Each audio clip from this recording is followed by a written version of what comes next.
bekerja dimanapun, antum harus ingat, antum adalah hamba Allah. Antum adalah abdinya Allah Jalla Jalla.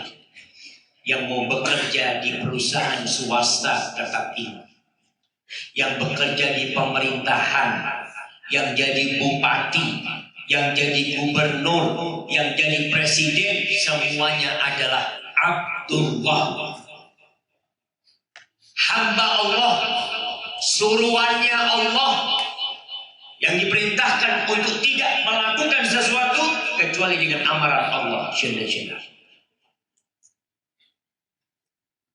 Tapi ada yang menghambakan diri kepada dunia. Allah mengatakan, Rasulullah SAW dalam hadis riwayat Bukhari mengatakan, Ta'isa abdul dinar, celaka hambanya dinar. Dinar jangan. Sekarang di dunia ini yang pakai duit dinar itu salah satunya gue. Ada dari kemarin itu dengan obrolan teman-teman, oh 50 KD, 50 KD ada, gak mudeng. Apa KD gitu ya? Mata uang mana gitu. Kenapa gak ngomong dinar? Dinar jemaah, kata Rasulullah SAW, Ta'iza abdul dinar, celaka sengsara hambanya dinar yang datang dari Indonesia ke Kuwait hanya untuk mencari dinar, celaka. Kalau antum jauh-jauh cuma untuk cari dinar, antum tuh hambanya Allah. Cari apa? Cari keridhaan Allah Jalla Jalla.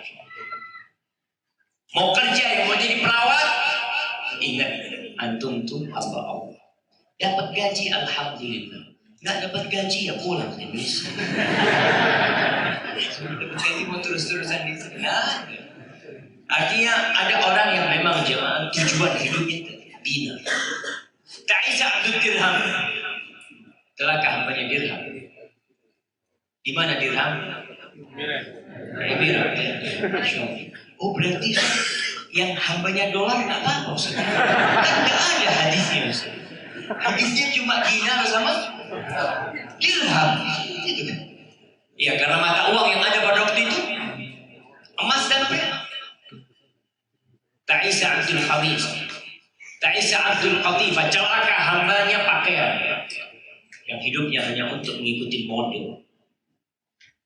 Ibu-ibu yang Masya Allah gonta ganti tas. Anak kadang-kala heran, ada tas harganya 1 miliar, ada yang lebih. Waktu anak ke Abu Dhabi, itu ada teman cerita, anak pernah masuk ke mall sama istri anak ke sebuah toko tas. Toko tas, anak pura-pura mau lihat harga tas sama istri. Nah, harga tas itu mau buka tasnya harus pakai kaos tangan. Kaos tangan dikeluarkan, dibuka sama dia, ditunjukkan anaknya berapa harganya.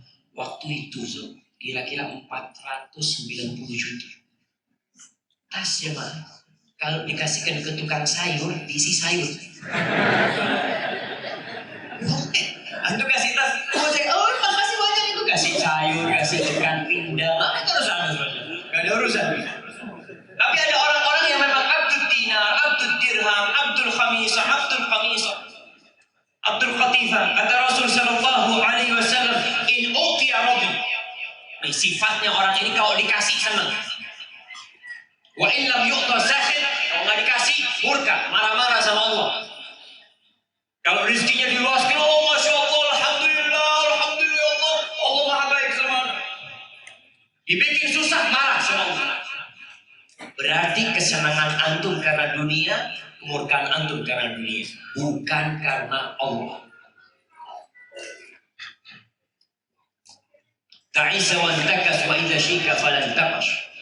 Kata Rasulullah SAW, semoga orang ini celaka dan tersungkur. Kalau kemasukan duri, semoga nggak keluar itu duri. Itu didoakan oleh Nabi SAW. Lalu Nabi mengatakan alaihi salatu wasallam, tuba li abdin akhidin bi'anani farasihi fi sabilillah. Tuba disebutkan itu nama pohon di surga yang besar sekali, yang 100 tahun orang melewatinya nggak kelewat tuh jamaah. Naungan kebahagiaan buat orang yang memegang tali kendali kuda. Dia pegang fi sabilillah, di jalan Allah jalla jalla. Yang nggak peduli. In kana fi saqah kana fi saqah.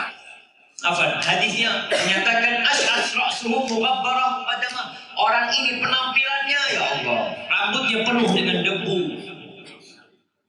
kakinya penuh dengan debu, pakaiannya kusut, kusam orangnya. Kalau dia ditugaskan di bagian penjagaan, dia nurut sama atasannya. Iya sih. Ditaruh di bagian belakang, dia nurut. Tidak ada urusan buat dia. Yang penting buat dia Allah ridho sama dia. Anak mau ditaruh di mana, yang penting Allah ridho sama dia. Ini sta'dan lam yu'dan lahu, ini orang jamaah kalau minta izin sama atasannya nggak pernah dikasih izin.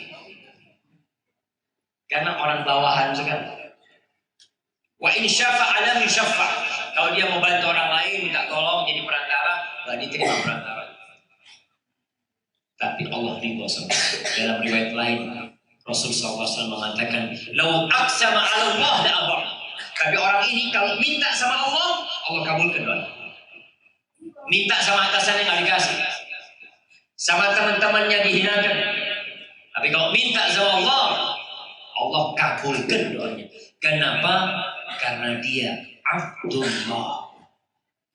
Dia itu hambanya Allah. Maka jemaah, tolong kita tahu diri, kita ini hamba Allah. Antum silahkan mau kerja jadi apa saja, selama kerjaannya halal, nggak ada masalah. Mau keluar negeri, mau di dalam negeri. Namun kita harus tahu bahwa profesiku ibadah. Inna sholati wa nusuki wa mahyaya wa mamati lillahi rabbil alamin. Islam ini anti kemalasan. Nggak suka sama orang yang malas. Nggak suka orang yang kalau kerja setengah-setengah. Urusan dunia, ada yang kalau kerja setengah-setengah. Allah nggak suka dengan orang seperti ini. Rasulullah SAW mengatakan, Inna Allah yuhibbu idza amila ahadukum amalan ayyutqina. Allah tuh suka kalau seorang di antara kalian bekerja untuk menyempurnakan pekerjaan. Jadi yang jadi perawat, usahakan, niatkan mencari rezeki untuk mendekatkan diri kepada Allah, untuk menjadi hamba Allah yang lebih baik, untuk menjadi yang tangannya di atas, bukan yang tangannya di bawah. Ada niat-niat baik. Dan Rasulullah SAW berlindung dari kemalasan. Nabi berdoa, Allahumma inni a'udzubika minal ajzi wal kasal. Ya Allah, aku berlindung kepadamu dari kelemahan dan kemalasan. Ada orang lemes, ada orang malas.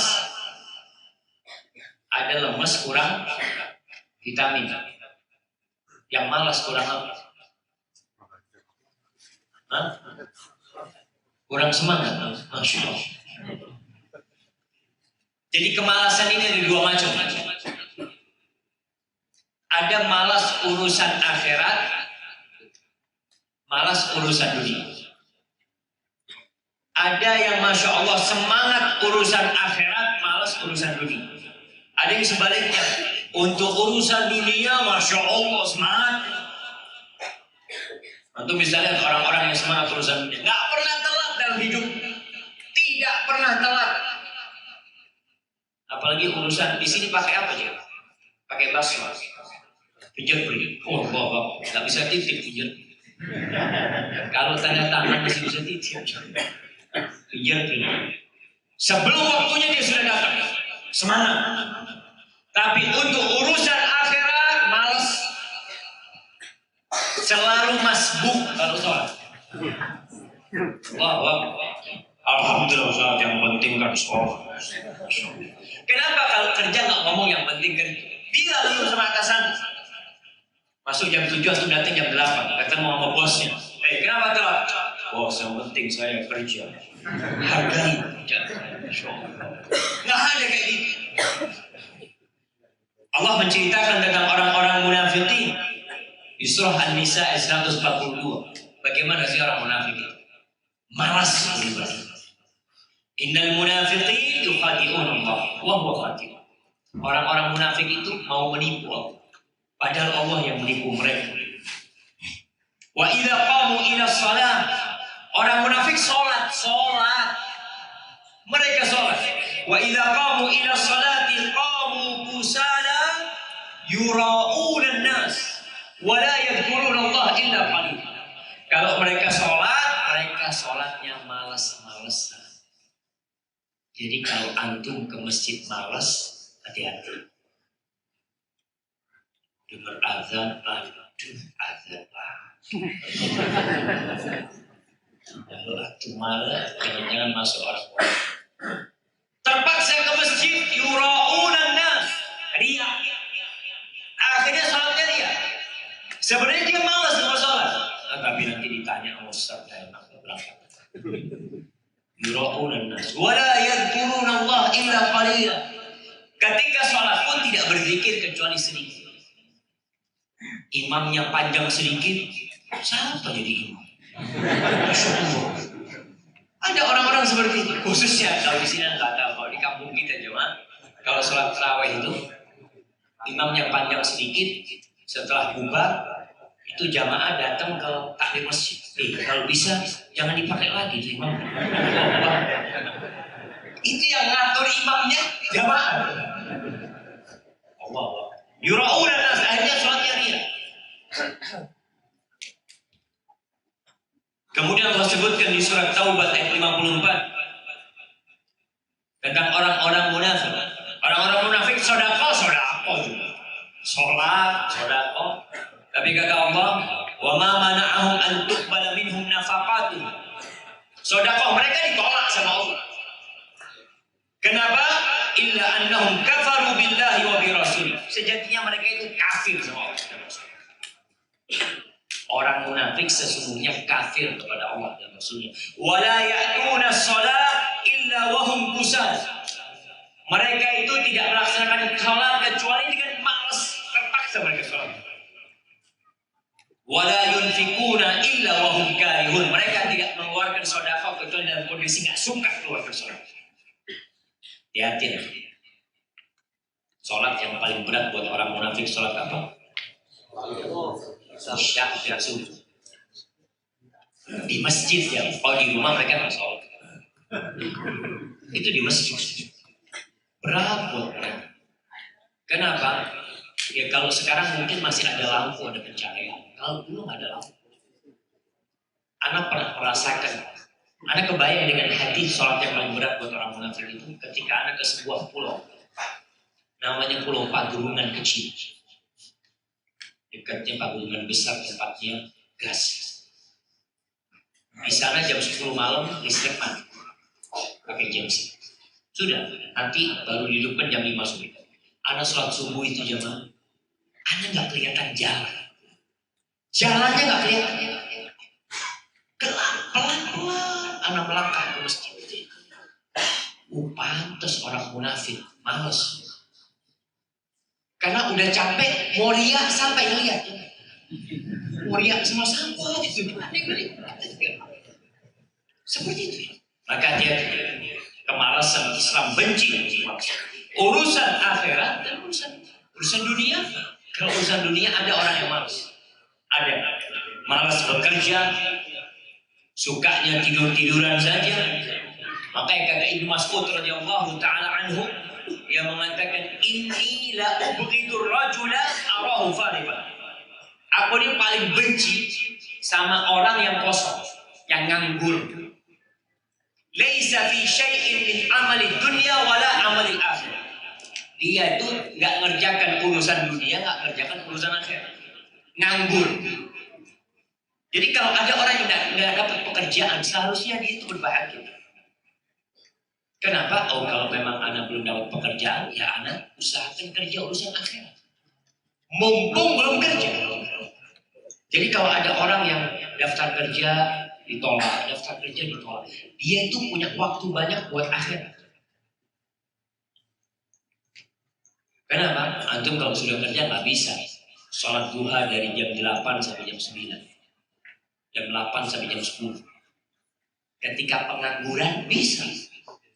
Alhamdulillah lagi tidak kerja. Itu ngapain? Ya Anda cari akhirat. Lihat masjid kotor, Anda mau bersih-bersih masjid. Nggak ada gajinya, Anda bukan cari gaji sekarang. Anda lagi daftar kerja, belum ada panggilan. Cari akhirat. Kesempatan coba. Yang paling dibenci orang ini ya, kerja dunia, nggak kerja akhirat. Akhirnya merusak adanya. Untuk lihat pengangguran, apa kerjaan?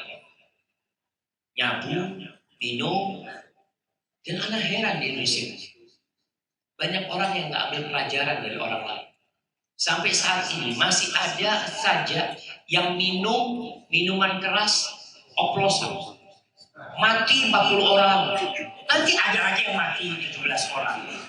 Ada yang na'udzubillah, lem, mabuk, minum astagfirullah. Ini yang dibenci maksud. Nggak kerjakan urusan dunia, nggak kerjakan urusan akhirat. Hibatifillah. Agama kita menyuruh kita bersemangat bekerja. Bersungguh-sungguh bekerja. Kata Nabi SAW, al-mu'minul qawi khairun wa ahabbu ila Allah minal mu'minil dhaif. Orang mukmin yang kuat itu lebih baik dan lebih dicintai Allah daripada mukmin yang lemah. Kuat apanya? Imannya yang pertama. Ini pertama imannya dan semangatnya beribadah kepada Allah. Baru nanti bicara kuat ekonominya, kuat tubuhnya, kuat kedudukannya. Tapi yang pertama adalah kekuatan iman. Wa fi kulli khair. Orang mukmin selama beriman ada kebaikan di dunia. Lalu Nabi SAW mengatakan, ihris ala ma yanfa'uk. Bersungguh-sungguhlah engkau mencari sesuatu yang bermanfaat.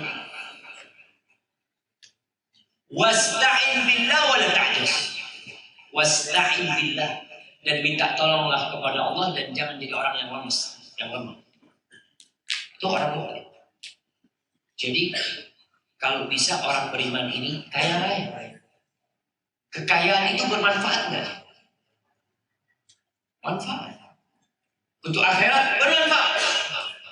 Antum dengan kaya bisa bangun masjid, bisa berangkat haji tiap tahun, bisa berangkat umroh tiap bulan, bisa memberangkatkan orang ke Mekah, Masya Allah, bisa bangun pesantren, apa saja yang bermanfaat raih. Wasta'in billah, minta tolong sama Allah.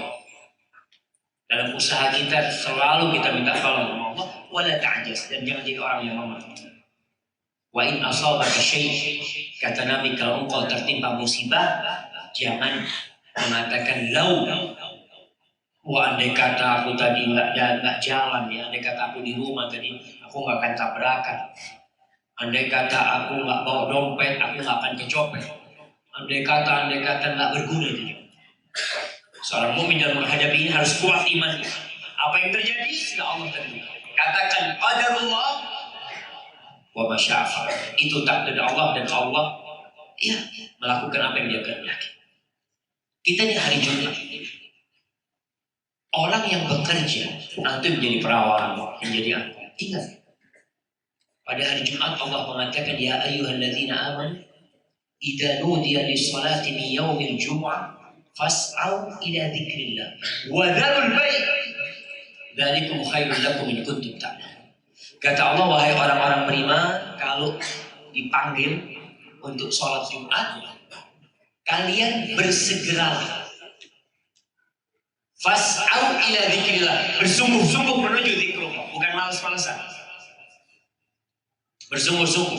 Wadharul bai', tinggalkan jual beli. Tinggalkan pekerjaan kalian, ini lebih baik daripada dunia dan isinya. 2 rakaat sebelum subuh, 2 rakaat sebelum subuh jemaah. Itu lebih baik dari dunia dan isinya. Bagaimana dengan sholat Jumat? Allah, itu lebih baik kalau kalian mengerti. Selesai sholat, fa idza qudiyatis sholat, selesai sholat silahkan fantashiru fil ardh. Kalian selesai sholat, udah sana kerja. Bertebaranlah di muka bumi ini. Wabtaghu min fadlillah. Carilah karunia Allah. Jadi yang cari rizki itu mencari karunia Allah. Yang kerja itu mencari karunia Allah. Minta keridhaan Allah Subhanahu wa taala. Wadhkurullaha katsiran. Di sini. Jangan berhenti berzikir. Jangan berpikir zikir itu di masjid saja. Banyak orang berpikiran kalau mau zikir ya habis sholat baca subhanallah 33 kali. Alhamdulillah 33 kali, Allahu Akbar 33 kali, tutup dengan la ilaha illallah wahdahu la syarikalah lahul mulku wa lahul hamdu wa huwa ala kulli syai'in qadir. Selesai 100 kali, kemudian keluar masjid berhenti berzikir. Yang lebih penting itu antum berzikir di luar masjid. Kenapa?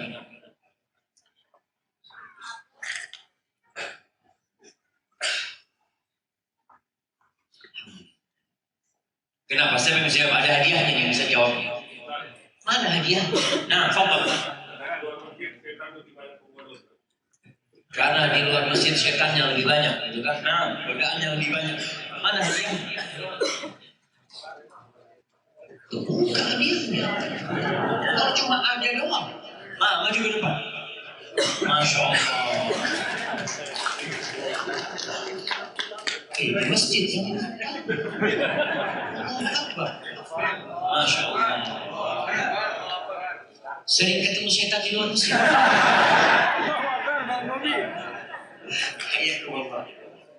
Wallahi jamaah, di luar itu kita seharusnya lebih banyak berarti. Karena godaan di masjid. Di tempat kerja. Apalagi godaan wanita. Wallahu a'lam, mungkin di tempat ini godaan wanita tidak seperti di Jakarta. Alhamdulillah. Tapi tetap godaan banyak. Ingat sama Allah. Ketika bekerja ini halal atau haram yang dia kerjakan. Ada yang korupsi waktu. Bosnya nggak ada, main game.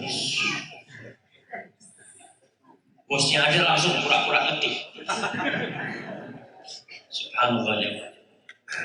Anak punya teman, dia cerita, dia manajer, anak ngomong sama anak buah, antum gak usah pura-pura kerja kalau ada.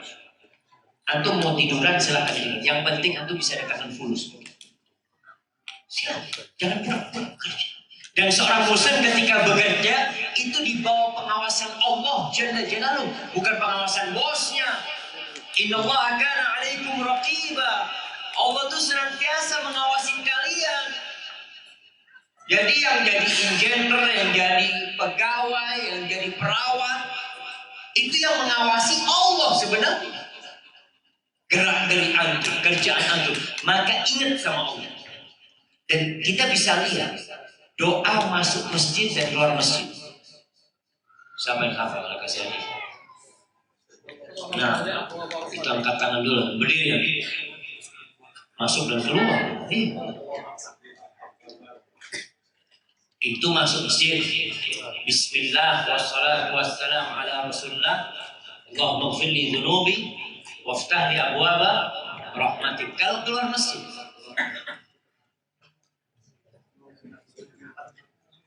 Ini as'aluka. Ini sepotong-sepotong. Hadiahnya dipotong. Apa? Gimana kalau keluar masjid?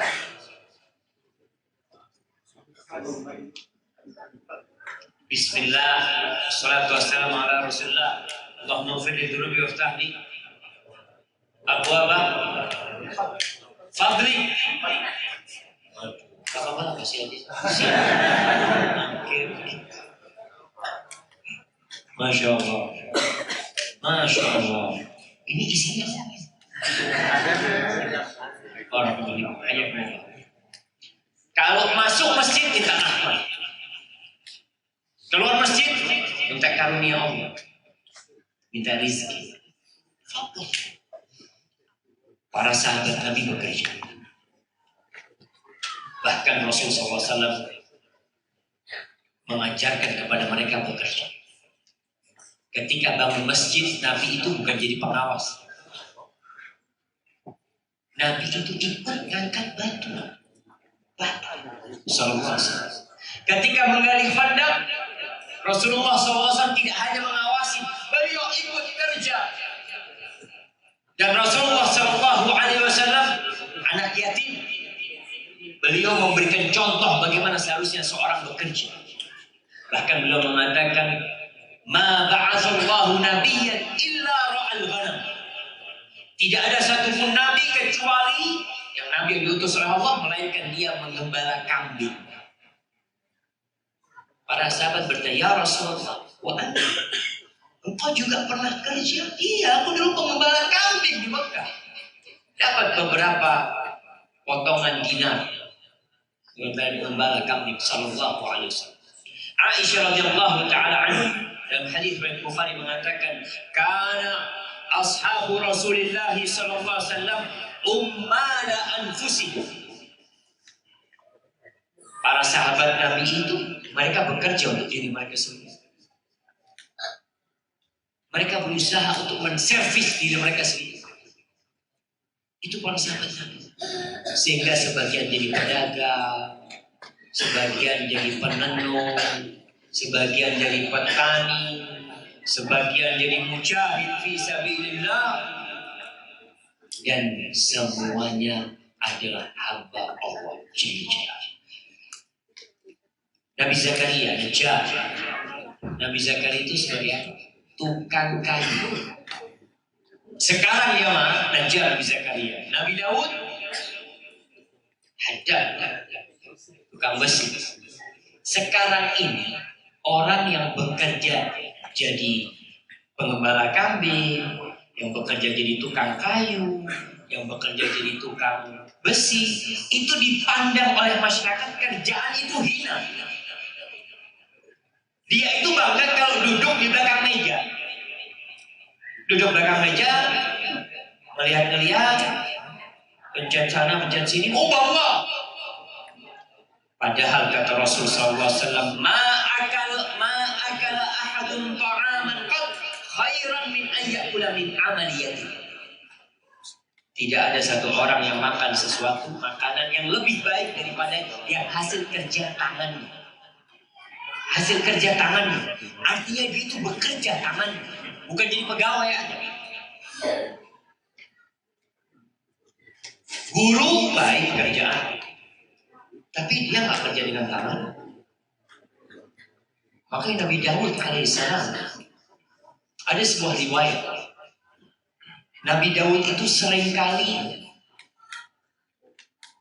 mengetes bagaimana kepemimpinan dia. Dia kadang-kadang keluar kota menyamar seperti rakyat biasa. Ketika ada orang lewat mau masuk kota ditanya, "Kamu tahu sama raja kamu?" "Iya Daud." "Di mana Daud ini?" "Oh baik, itu macam-macam." Selalu dipuji karena Nabi Daud alaihissalam, masya Allah. Sampai suatu hari Allah kirim malaikat. Malaikat dalam wujud manusia ditanya sama Nabi Daud, "Di mana raja kamu?" "Raja aku bagusnya, kecuali satu. Satu kekurangannya, dia itu tidak makan dari hasil kerjanya sendiri." Baru Nabi Daud sadar. Lalu dia meminta kepada Allah supaya dikasih keterampilan. Tampilannya untuk bikin baju besi. Dia nggak makan dari uangnya rakyat. Dia tidak makan dari kerajaannya, tapi makan dari hasil tangan. Maka itu jangan meremehkan orang yang jadi tukang kayu.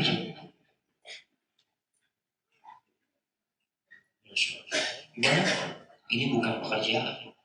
Ada pekerja konstruksi bangunan juga. Itu konstruksi bangunan itu masya Allah, kerja dari tangannya sendiri. Dia kerja dengan tangannya, dia angkat dengan tangan, hasil tangannya. Itu lebih baik.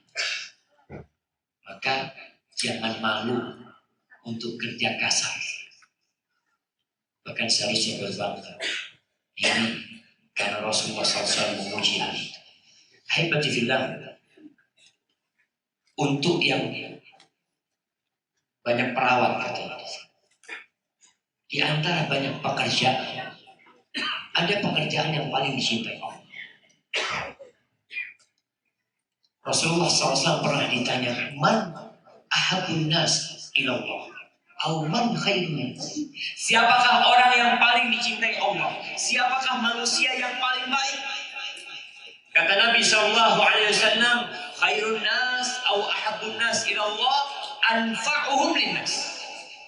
Orang yang paling baik, orang yang paling dicintai Allah adalah orang yang paling bermanfaat buat orang lain. Tuh, Anda lihat perawat ini itu banyak memberikan manfaat buat orang lain. Tinggal niatkan lillah. Jangan niatnya ke dia. Artinya itu, kalau antum niatnya duit ya dikasih duit. Jadikan profesi antum ibadah antum, sudah anak perawat alhamdulillah. Sehingga antum melayani orang itu lillahi ta'ala. Karena biasanya jamaah, biasanya perawat itu kadang-kadang dapat tips. Apa dapat tips? Kalau nggak dikasih tips, aduh bakhil banget. Subhanallah. Antum niatnya bukan lillahi ta'ala. Sehingga memberikan servis kepada semua orang itu sama. Bukan karena ini dikasih tips kemudian antum kerjanya lebih, oh masya Allah senyumnya lebih banyak. Tapi kalau nggak dikasih bonus agak merengut-merengut sedikit. Dulu jamaah, Anda baca koran bahasa Arab, mungkin tahun 98 disebutkan di sana tentang profesi perawat. Dikatakan bahwa dulu perawat itu dikenal dengan malaikatur rahmah. Dulu perawat dikenal malaikat rahmat. Artinya yang baik banget gitu. Sekarang tahun 98, sekarang mereka seperti malaikatul azab. Perawat itu sudah jarang yang lillahi ta'ala. Semuanya karena duit ini di koran. Sama di sini. Oh,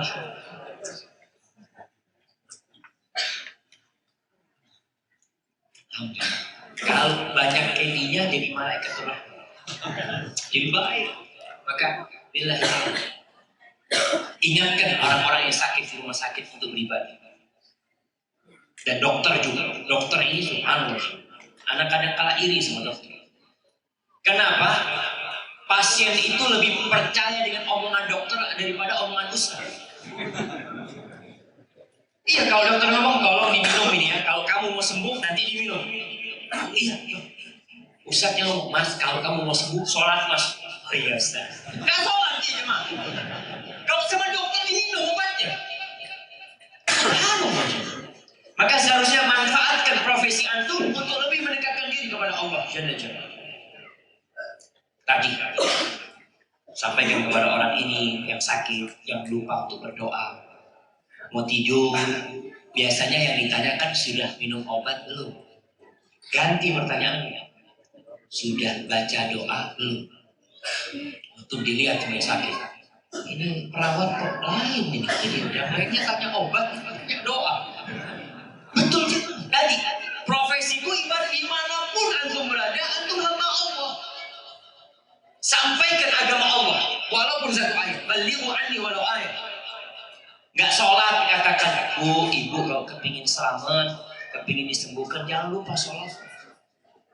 Jangan cuma dibantu untuk membersihkan kotorannya. Ada yang sakit-sakit, antum bantu perawat tuh masya Allah. Mungkin sama orang tuanya sendiri nggak kayak gitu, tapi sama orang lain dia bisa melakukan itu. Jangan cuma membantu hal itu, bantu juga untuk berwudu. Sampaikan, bapak kan nggak bisa wudu, saya bantu wudu ya. Ini ngadep kiblatnya sebelah sini, ingatkan. Rasulullah SAW kemudian menyebutkan tentang amalan yang paling dicintai Allah. Sururun tudkhiluhu ila muslim. Kebahagiaan yang engkau tularkan kepada seorang muslim. Engkau masukkan ke hatinya seorang muslim. Ada orang sedih, ya takut, gak bisa sembuh macam-macam. Sampaikan insya Allah, Allah sembuhkan. Jangan takut pak, kemarin ada yang lebih parah dari bapak, sembuh. Kemarin ada yang lebih parah dari bapak, keluar dari rumah sakit. Walaupun mati. Tapi itu gak usah ngomong mati gitu. Keluar juga dari rumah sakit. Artinya menghibur dia, agar dia ia termotivasi untuk sembuh. Kemudian autaqdi anhu dainan. Nih, melihat saudaranya punya utang, bayarin utang. Autasuddu anhu ju'an. Kelaparan, antum, Masya Allah, kasih dia makan. Pokoknya amalan-amalan jamaah yang itu manfaatnya untuk orang lain, itu dicintai Allah. Sholat buat antum sendiri, baca Quran buat antum sendiri. Oleh karena itu Rasulullah SAW mengatakan, wala an amshiya ma'a akhin li fi hajatin ahabbu ilayya min an a'tatifa fi hadzal masjid syahr. Aku tuh kata Nabi, berdiri bantuin saudaraku, jalan sama saudaraku, ngurusin urusannya, dia punya hajat ya, kita bantu hajat dia sampai selesai, itu lebih aku cintai kata Nabi SAW daripada aku iktikaf di Masjid Nabawi 1 bulan. Bayangkan iktikaf di Masjid Nabawi 1 bulan. Tapi orang iktikaf manfaatnya buat siapa? Buat diri sendiri. Maka berusaha untuk apapun kerjaan antum, amanah yang pertama, jaga. Walaupun antum memang urusan dunia, niatkan lillahi ta'ala, cari rezeki buat keluarga, dan jaga amanah. Tidak mensia-siakan amanah yang diberikan. Dan bekerja bukan hanya untuk cari dunia, tapi untuk cari akhirat. Ingat selalu, bahwasanya orang-orang yang berakal itu adalah alladzina yadhkuruna Allah qiyaman wa qu'udan wa 'ala junubihim. Yang berzikir sama Allah, orang-orang cerdas itu yang senantiasa mengingat sama Allah. Ketika berdiri di tempat kerjanya, di jalan, atau ketika duduk, atau ketika rebahan, mereka tetap mengingat Allah. Karena sejatinya 24 jam dia tidak pernah terlepas sebagai abdul, sebagai hambanya Allah Jalla Jalla. Maka antum kerja di sini selain dapat dunia juga dapat akhirat. Pulang ke Indonesia, antum juga bisa berbagi ilmu bisa pada saudara-saudara kita. Seperti kajian ini kan. Kalau antum dapat manfaat, sampaikan kepada teman antum. Di tempat kerja yang tadi nggak hadir, sini, anak ada ilmu dan tadi dengar dari Ustaz. Jadi ada sebuah cerita yang anak termotivasi sekali dengan cerita ini. Bagaimana orang itu bermanfaat buat orang lain. Pernah orang ini datang kajian, mendengarkan Ustaz menyampaikan hadis, kalimatani khafifatani 'alal lisan, thaqilatani fil mizan, habibatani ilar rahman, subhanallah wa bihamdi subhanallah. Ada 2 kalimat yang ringan di lidah, berat di timbangan, dicintai oleh Allah Ar-Rahman. Apa? Subhanallah wa bihamdi subhanallah. Itu orang habis syekhnya ngasih kajian, dia kata, "Syekh, bisa catatkan hadis, ana mau ngafalin." Masya Allah, dikasih sama syekh, dia hafalin terus. Setelah hafal, Masya Allah, orang kemanapun dia pergi, dia berusaha untuk menularkan hadis. Duduk di bis kota, ketemu sahibnya, bukan ketemu sahibnya, duduk sama orang, kenalan sama orang itu, tanya, "Mas, mau saya kasih amalan?" Mana orang menolak amalan? Iya, apa? Qala Rasulullah SAW, kalimatani khafifatani 'ala lisan, thaqilatani fil mizan, habibatani rahman subhanallah wa bihamdi subhanallah. Nanti belanja di kasir, kalau di Indonesia kan biasanya ditanya, "Gak mau tambah pulsa?" Apa? Ini orang gak tanya mau tambah pulsa, dia pas mau bayar tanya, "Mas, mau saya kasih amalan?" Dia nggak jadi nawarin pulsa. Ditawarin juga amalan. Kata dia, nggak apa-apa, kata dia. Qala Rasulullah SAW. Terus dia sampaikan kemana dia itu, inilah jemaah. Kemanapun kita berada, kita ini Abdullah, namanya Allah. Sampai suatu hari dia pingsan, bawa ke rumah sakit. Turun dari ambulan, digeledek, didorong itu, dia sadar bisa. Dia lihat dokternya lagi buka dadanya, diperiksa, "Ya Tobi," kata dia. Qala Rasulullah SAW. Itu dokternya nggak ngurusin orang itu. Kalimatani khafifatani 'ala lisan, thaqilatani fil mizan, habibatani ila rahman, subhanallah wa bihamdi subhanallahil azim. Mati. Allahu Akbar. Husnul khatimah insyaallah. Itu kalimat yang terakhir yang dia ucapkan. Karena apa yang biasa antum lakukan, apa yang biasa antum kerjakan, apa yang biasa antum ucapkan, insya Allah dengan itu antum akan ditutup hidup. Maka banyak-banyak berzikir. Wadkurullaha dzikran katsiran. Hada wallahu a'lam bissawab jemaah. Kayaknya udah mau maghrib, jam berapa maghrib? Ya kita masuk ke sesi tanya jawab. Masya Allah.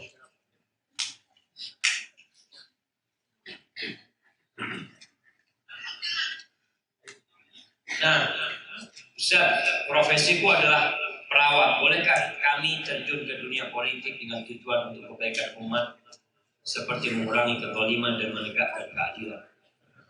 Wah, jamaah. Anak kemarin baru dikirimin sama teman-teman dari Madinah. Habibie lagi datang ke Madinah, ke Jeddah. Ada pertemuan dengan mahasiswa Madinah, mahasiswa yang ada di Arab Saudi. Nasihatnya Habibie yang Ana minta tolong kalian kalau pulang ke Indonesia jangan terjun ke politik. Kalian tetap jadi ustaz. Kalian tetap perbaiki umat. Itu pesannya Bapak Habib. Karena memang urusan politik ini berat sekali. Berapa banyak orang yang niatnya memperbaiki, akhirnya dia diperbaiki. Itu realitas. Itu kalau lihat, jadi dulu ada seorang kiai besar, ketika dia mau mencalonkan diri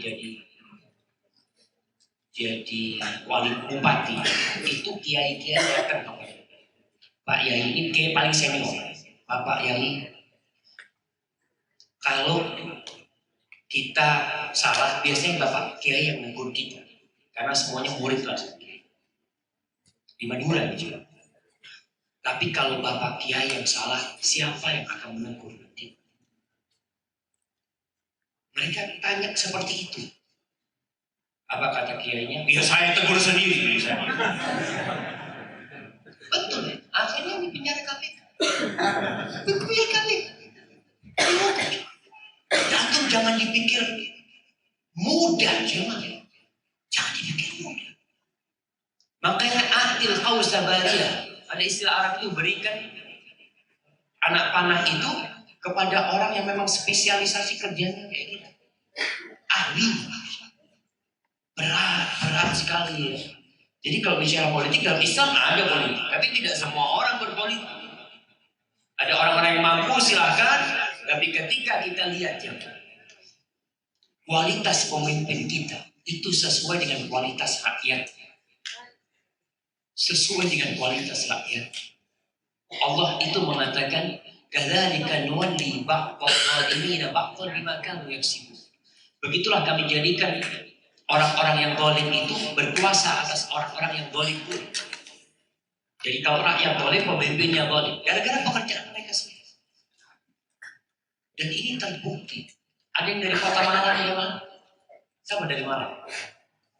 Masya Allah. Berapa anggota DPR yang pegang KPK? 42. Iya. Berapa? 42. 32. Dikurangin sama. Udah 42. Tinggal 3 yang nggak masuk. Tinggal 3 yang nggak masuknya, Mas. Bisa dibayangin tentunya. Pertanyaannya, siapa yang milih mereka? Ya rakyat kan. Jadi kualitas rakyatnya sama dengan mereka. Rakyatnya aja nggak ditangkap KPK karena bukan pejabat. Sama dia makan malah sama. Maka yang perlu diperbaiki adalah rakyat. Kita berusaha untuk memperbaiki rakyatnya, sehingga kalau rakyatnya benar, insya Allah rakyatnya milih pemimpin yang benar. Kalau kebanyakan rakyatnya nggak sholat, pemimpinnya kira-kira sholat, sama nggak sholat. Makanya kebanyakan orang, kalau Allah bicara kebanyakan orang, maka sedih. Karena sistem demokrasi ini kan sistemnya suara terbanyak. Dan kebanyakan orang bukan orang benar. Allah mengatakan, kalau antum baca dalam Al-Quran tentang aksaruhum, kebanyakan manusia itu zalimun, fasikun, kafirun, itu kebanyakan orang. Sehingga kalau sistem ini ya sudah kebanyakan yang jadi akhirnya orang-orang yang tidak benar. Naudzubillah. Maka hati-hati kalau mau terjun ke politik harus punya ilmunya, jangan hanya semangat. Oh, antum semangat nanti akhir di rumahnya KPK. Kondisi masih ingin tinggal di Kuwait. Namun secara tidak langsung orang tua ingin anaknya cukup dari bekerja di Kuwait. Mohon nasihatnya, pulang. Nah, pulang. Rasulullah SAW kedatangan seorang sahabat yang minta izin berjihad. Minta izin berjuang di jalan Allah, bukan cari dunia. Anaknya mau cari surga. Zirwatu sanamil Islam al-jihadu fi sabilillah. Jadi izin sama Nabi SAW. Oh berjihad. Ditanya, ibumu masih hidup? Iya Rasulullah SAW. Falzam rijlaiha fa innal jannata dham. Engkau mulazamah, tetap berada di kaki ibu. Jangan kemana-mana. Surga itu ada di sana. Jangan kemana-mana. Jadi kalau ada seorang anak hanya untuk cari dunia, kemudian tetap dibuat ibunya nyuruh pulang, antum durhaka. Durhaka sama orang tua. Kalau antum berpikir, Ustaz, nanti di Indonesia kerja apa? Yang ngasih antum rezeki di Kuwait, itu Tuhan antum yang ngasih rezeki di Indonesia. Dan Allah berjanji, sebagaimana Nabi menjelaskan sallallahu alaihi wasallam, man ahabba an yubsata lahu fi rizqi wa yunsa lahu fi azari falyasir rahim. Barang siapa yang ingin rezekinya diluaskan, yang ingin umurnya dipanjangkan, sambung rahim. Rahim yang terdekat sama antum itu ibu antum. Antum dari rahimnya keluar. Nah, ini anak ingin mengingatkan salah kaprah yang terjadi dalam penggunaan bahasa. Ini dia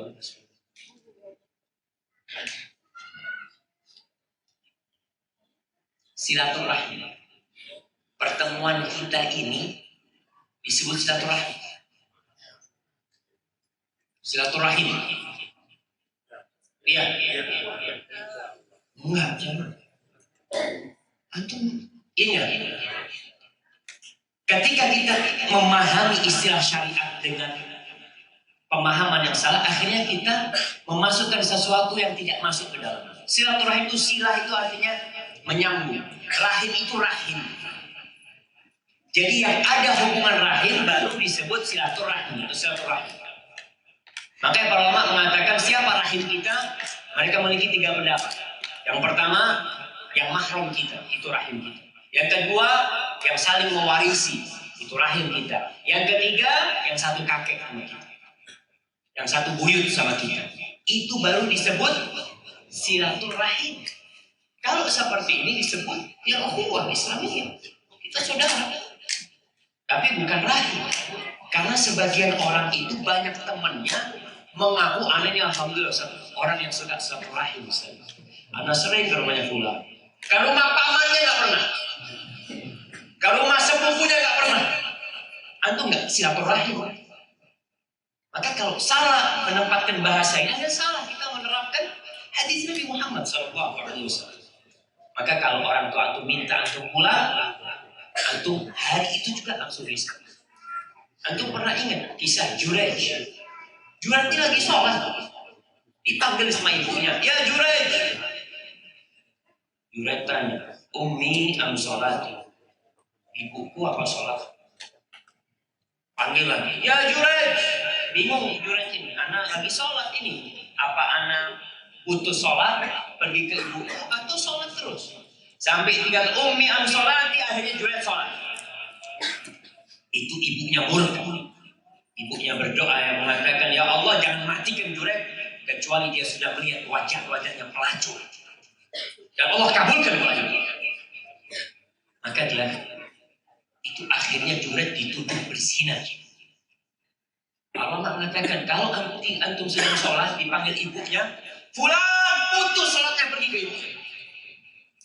Apalagi cuma urusan dunia mah. Ibunya minta, nah kamu pulang nak ya. Subhanallah. Ada seorang di Jakarta jemaah.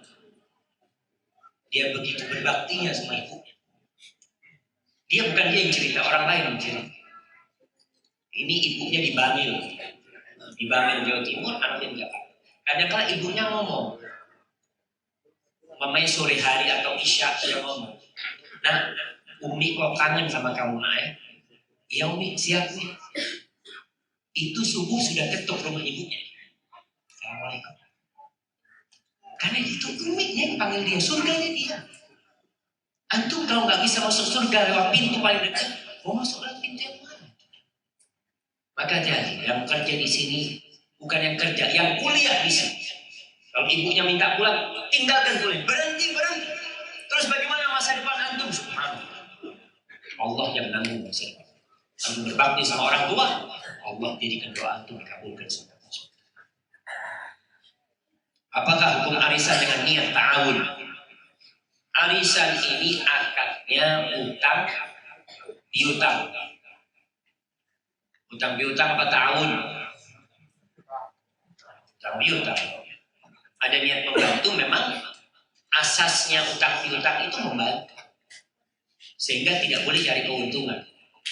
Adapun berdagang asasnya cari keuntungan. Makanya kalau utang piutang cari keuntungan, riba. Memang ada dua pendapat ulama tentang arisan. Ada yang membolehkan dengan catatan tidak ada keuntungan.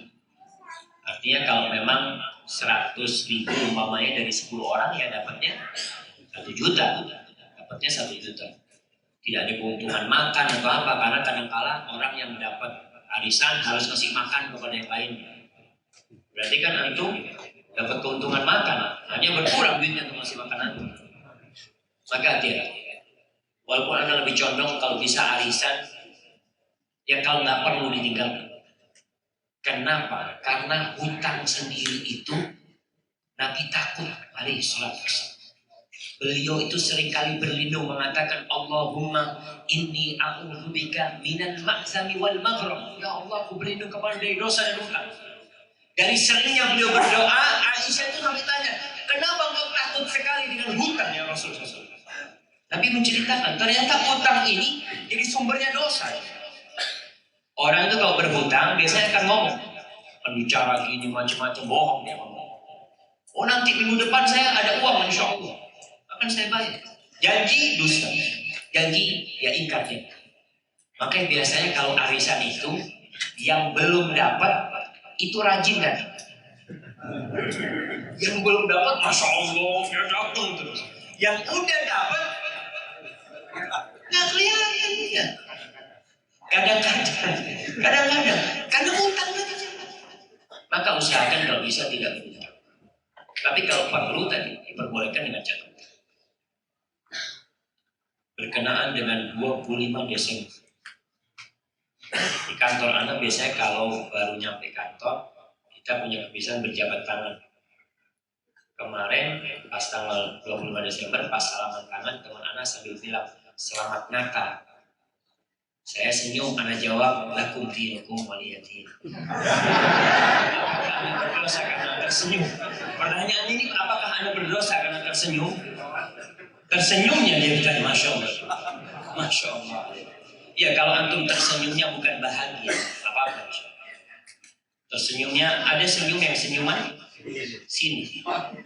Antum atau lakum dinukum. Betul jemaah. Ini yang seharusnya menjadi keyakinan seorang muslim. Kita tuh berani baca waktu sholat. Qul ya ayyuhal kafirun. Ketemu orang kafir nggak berani. Qul ya ayyuhal kafirun. La a'budu ma ta'budun. Wala antum abiduna ma a'bud. Wala ana abidum ma abadtum. Wala antum abiduna ma a'bud. Lakum dinukum. Katakan. Jangan di masjid dong, ini dipraktekkan dalam kehidupan. Lakum dinukum. Dan berat urusan Selamat Natal ini. Kenapa sih kita harus ribut masalah itu? Antum mau menunjukkan antum toleransi. Nabi SAW orang paling toleransi. Para sahabat, gurunya orang-orang toleransi. Mereka hidup berdampingan dengan Yahudi, berdampingan dengan Nasrani, ratusan tahun. Gak ada riwayat yang mengatakan, bahwasanya ulama-ulama Islam itu mengatakan Selamat Natal. Tapi tatkala umat Islam itu hina, diinjak-injak oleh orang-orang, kadangkala berusaha untuk cari kehormatan dengan mengikuti kemauan mereka yang berkuasa. Sekarang ini kalau kita lihat yang berkuasa siapa? Ya Amerika, ya Nasoro ya. Nasoro mereka yang berkuasa di mana-mana. Maka ucapkanlah kuntinukum. Silahkan mereka mengadakan nakalan, itu hak mereka, kita nggak boleh gangguin. Kita nggak boleh gangguin, fabel. Tapi kalau kita apalagi ikut acara di Indonesia itu banyak ya mah perempuan-perempuan pakai jilbab malam Natal itu ada di gereja untuk menunjukkan kami orang yang toleransi. Nah, sama Nasoro toleransi, sama saudaranya sendiri benci. Maka dia Nah, bagaimana hukumnya sebagai perawat hari Jumat dinas pagi tidak sibuk tapi tidak diperbolehkan untuk Jumatan oleh atasan? Ya ini bermasalah. Artinya dia benar nggak boleh dia meninggalkan Jumatan dengan alasan syar'i. Karena jagain orang Ustaz, kalau ditinggal mungkin dia meninggal dunia. Tapi kalau duduk-duduk santai, nggak ada kerjaan, maka kita harus berusaha ngomong sama bosnya. Anda nggak apa-apa dipotong gaji Anda. Potong, nggak usah digaji. Carikan orang lain yang menggantikan Anda dipanggil sama Allah. Dan nggak ada kerjaan, cuma duduk-duduk aja, itu santai. Berusaha aja, urusan ibadah ini jangan dilakukan. Nah,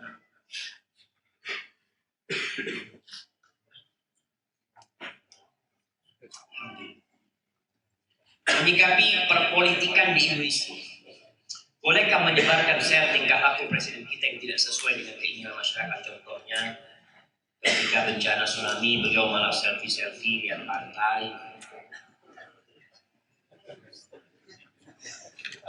Jamaah, orang itu kalau di atas senantiasa dilihat. Jadi, Anda pernah dikasih oleh seorang ustaz, antum tuh di atas mimbar, itu tingkah lakunya dilihat semuanya. Tapi orang yang di sampingnya tidur, ya ngorok, nggak kelihatan. Karena yang dilihat yang bisa. Jadi berkaitan dengan pemimpin kita juga. Pemimpin kita yang sekarang ini juga menjadi cawapres untuk yang periode yang selanjutnya. Sehingga posisi dia sekarang tetap sebagai presiden.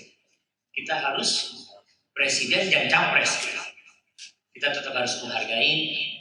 Jadi kita diperintahkan untuk memberikan nasihat kepada pemimpin dengan cara yang baik dan senantiasa mendoakan pemimpin kita, tapi tidak memperolok-olokkan. Kalau memang ada sesuatu yang kurang ya kita tuh kasih tahu sesuai dengan jalurnya yang telah digariskan oleh agama. Pertanyaan kedua, bagaimana meyakinkan istri untuk mendorong suami berpoligami? Jangan, mana ada istri yang mendorong suaminya poligami? Jadi antum itu kalau nggak berani poligami, nggak usah poligami. Mau cari dukungan istri, nggak ada istri dukung. Betul jemaah. Apakah poligami itu harus ada dukungan istri? Harus ada izin istri? Nggak ada. Nggak ada. Maka di sini bagi para lelaki ini agar dia sabar dengan istri yang satu, kalau nggak berani poligami, dia harus tundukkan pandangan dia, jaga pandangan, syukuri yang ada.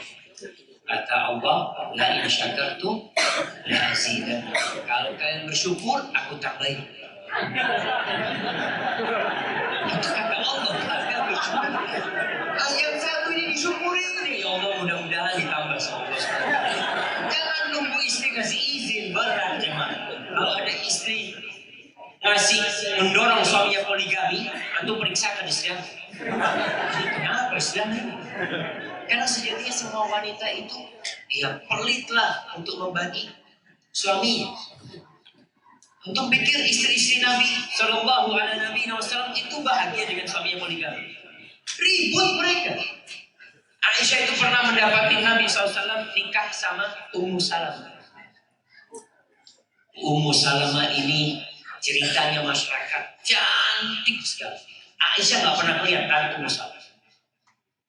Ketika dengar Nabi SAW nikah sama Ummu Salamah, itu Aisyah langsung pakai jilbabnya. Dia berangkat ke rumahnya Ummu Salamah. Dia lihat Ummu Salamah, mana yang namanya Ummu Salamah?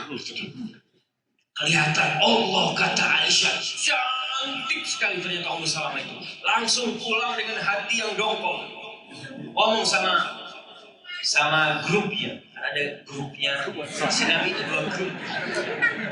Grupnya sama Hafsah. Ternyata Ummu Salamah ini jauh lebih cantik daripada omongan orang. Jauh lebih cantik. Katanya Hafsah, kau itu terbakar kecemburuan aja. Ummu Salamah cantik, tapi tidak seperti yang kau bayangkan. Coba kau lihat. Berangkat lagi. Oh iya, biasalah cantiknya. Lebih cantik dia maksudnya. Itu istri Nabi kayak gitu. Maka kalau antum nunggu dorongan dari istri antum, ya udah antum sampai mati satu aja. Karena orang yang menikah lebih dari satu itu harus siap. Itu mengundang badai ke rumah. Dia harus siap menghadapi badai tersebut. Karena kondisi sekarang itu berbeda dengan dia masih waktu sholat. Masya Allah. Baik, karena mungkin kita cukupkan sampai di sini dulu. Kita lanjutkan pada maghrib. Masya Allah. Jangan panjang-panjang pada maghrib. Aku sudah ngantuk. Halo, wa'alaikum salam. Subhanallah wa bihamdika asyhadu an la ilaha illallah wa atubu ilaik. Assalamualaikum. Bapak-bapak, ibu-ibu, khususnya ibu-ibu ini kelihatan suaranya masih kedengaran, Bu. Bisa kita semua, terima kasih. Kan enak tuh, ya. Ya, ini pertanyaan ibu-ibu nih. Pertanyaan ibu-ibu. Tadi udah ditanya tentang izin poligami itu panas kelihatan ibu-ibu. Ya, ini sekarang pertanyaan dari ibu-ibu. Kita tolong, mohon maaf. Pertama, Ustaz, pertanyaannya, Assalamualaikum. Apakah di antara amalan sunnah di hari Jumat, yaitu sholat sunat menunggu imam untuk khotib naik mimbar, imam juga termasuk amalan yang ditekankan atau yang kita sebut sholat sunnah intizar ya Ustaz? Nah, live-nya bisa. Oke, afwan. Mohon maaf, di replay lagi pertanyaannya. Oke. Ya, pertanyaannya, apakah sholat sunat intizar itu sholat sunat yang ditekankan, yang disunahkan? Betul saja.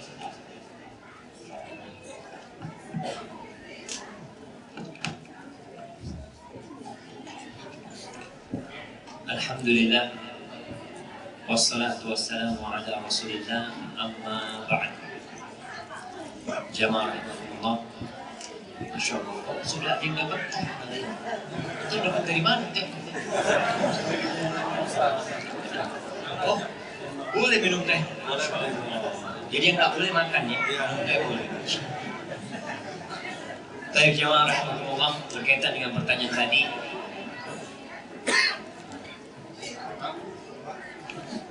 Salat intidharul imam itu termasuk salat sunnah yang berkaitan dengan sebuah amalan, yaitu memandikan istrinya, kemudian berangkat ke masjid di waktu yang dini, kemudian berjalan kaki, tidak naik kendaraan, lalu masuk ke masjid, mendekat kepada imam, kemudian dia menyimak imam dan tidak berbicara, dia sholat yang sudah Allah tentukan buat dia sampai imamnya datang. Kemudian ketika imamnya datang dia mendengarkan khutbah bersama. Maka sholat menunggu imam ini termasuk sholat yang ditekankan, yang tidak ada batasan. Tapi kalau antum datang, imamnya sudah mau naik tinggal 2 menit, jangan mengatakan antum sholat sunnah menunggu imam.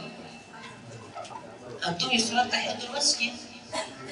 Setelah itu imam lagi.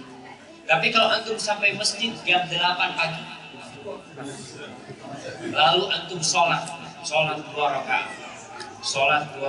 terus sampai imamnya datang. Ini yang disebut sholat intidharul imam. Jadi memang benar-benar antum menunggu imam, dan ini ditekankan sholat itu. Termasuk amalan Jumat yang mungkin sebagian orang meremehkan.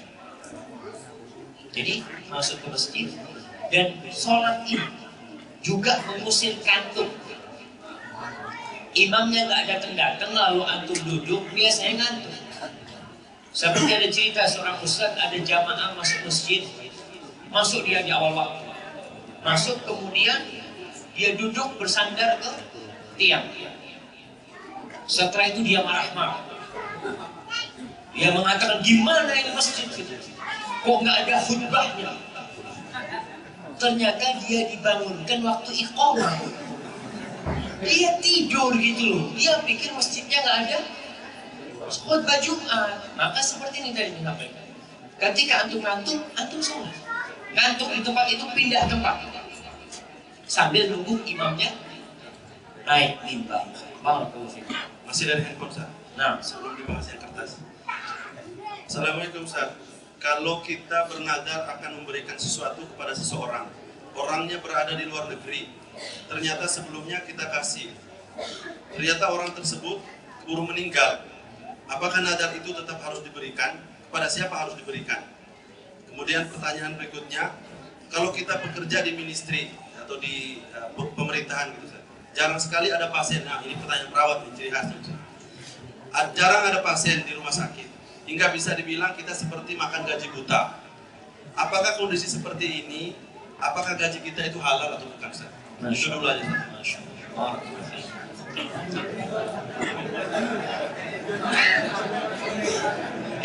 Tunggu dulu, jangan ikut semuanya.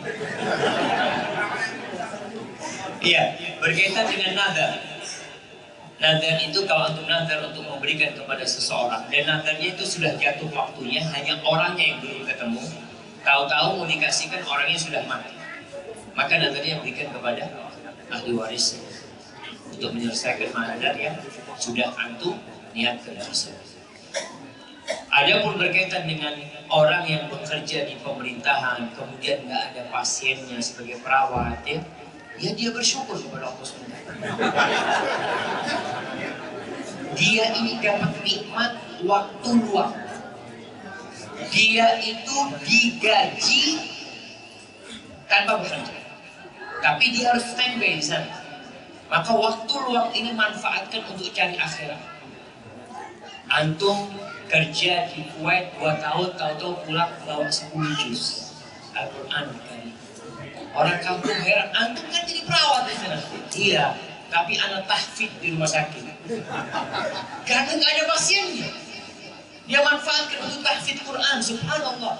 Maka tadi, bukan dia makan gaji buta, enggak. Dia kan memang harus standby di sana. Gaji paling tidak manfaatkan untuk cari akhirat. Antum digaji, dapat dunia dan dapat akhirat. Hada wallahu a'lam bishawab. Masih dari handphone.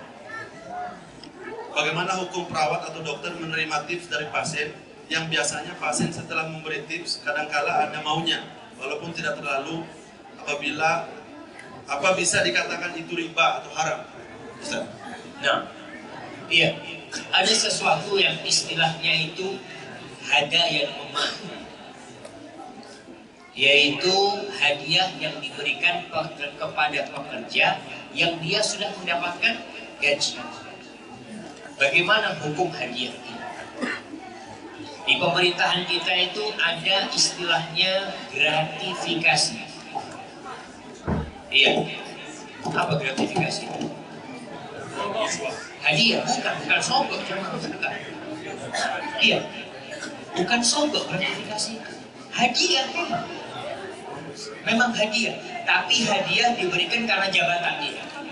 Artinya dia orang ini ketika memberikan tidak mau apa-apa, bukan karena ingin urusannya dimudahkan, tidak. Jadi yang seperti itu dalam Islam ada namanya hadiatul uman.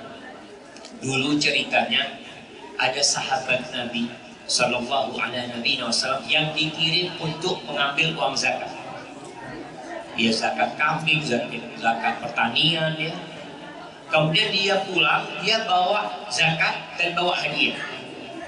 Lalu dia mengatakan, ya Rasulullah, ini zakatnya, yang ini hadiah buat aku. Ibu-ibu, lagi pembagian apa di sini? Hah? Bagian hadiah. Enam, tak lagi kita selesai.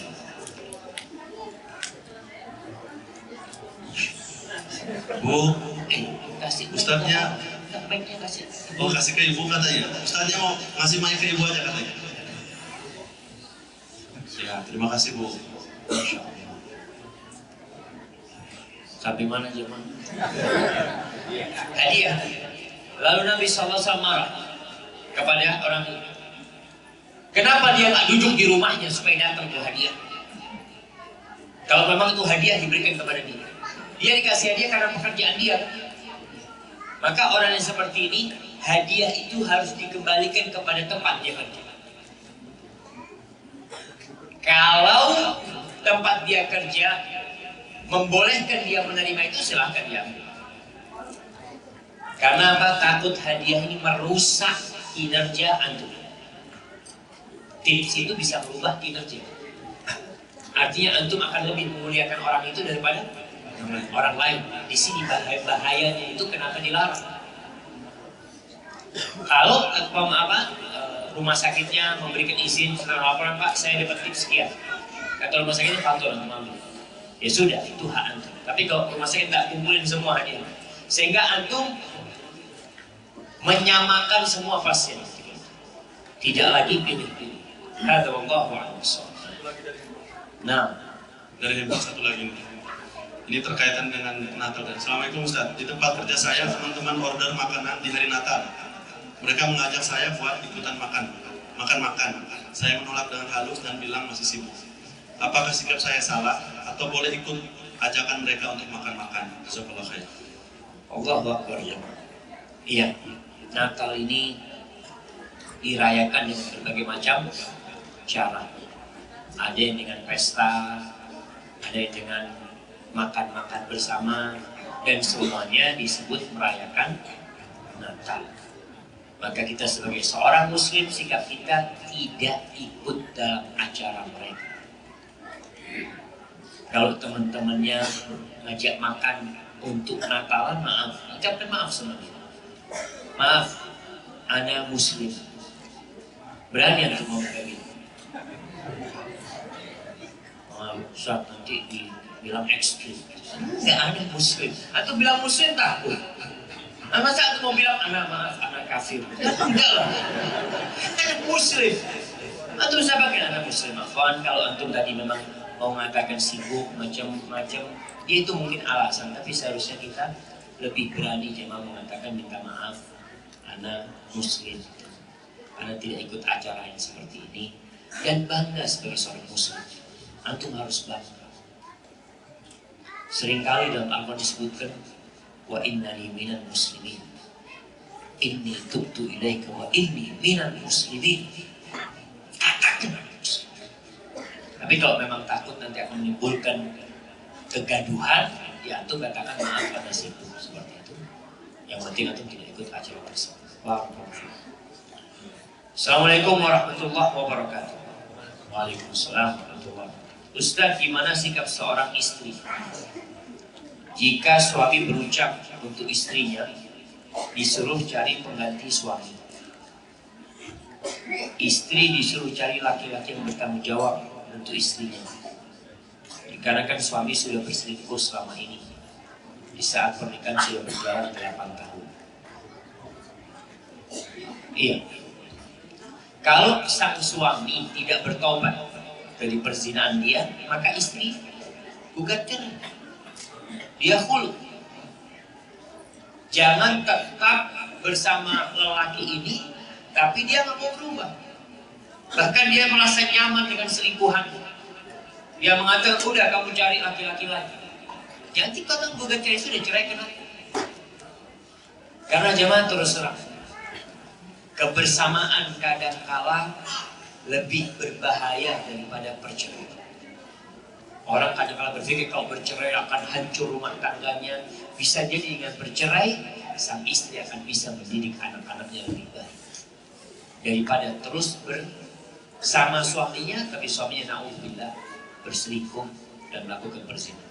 Tugas seorang istri kalau ingin mempertahankan rumah tangganya, hendaknya dia mendakwahi suaminya. Dia sampaikan kepada suaminya. Dan ada lelaki-lelaki yang kawin lagi jamaah, sejatinya dia itu berzina. Jadi banyak poligami yang tidak sehat. Setelah dia berzina 2-3 tahun, na'udzubillah, lalu dia daripada dosa, anda mau nikah. Antum seharusnya kalau benar-benar takut dosa, tobat. Bukan menikahi pezina tersebut. Tapi memang pezina itu pantas dapat pezina. Kalau pezina sudah kawin sama pezina, maka akhirnya terjadi poligami yang tidak sehat. Dia tidak bertobat dari perzinaannya dan merasa alhamdulillah anak menikah lagi. Antum harus tobat dari dosa zina bertahun-tahun yang kamu lakukan. Karena buku hijau yang didapat dari pernikahan itu bukan melegalkan dosa yang antum lakukan, sehingga merasa dosanya sudah terhapuskan dengan dia menikah. Lah, tetap dosa zina itu berlaku sama dia dan dia harus bertobat. Dan syarat bertobat harus dia penuhi.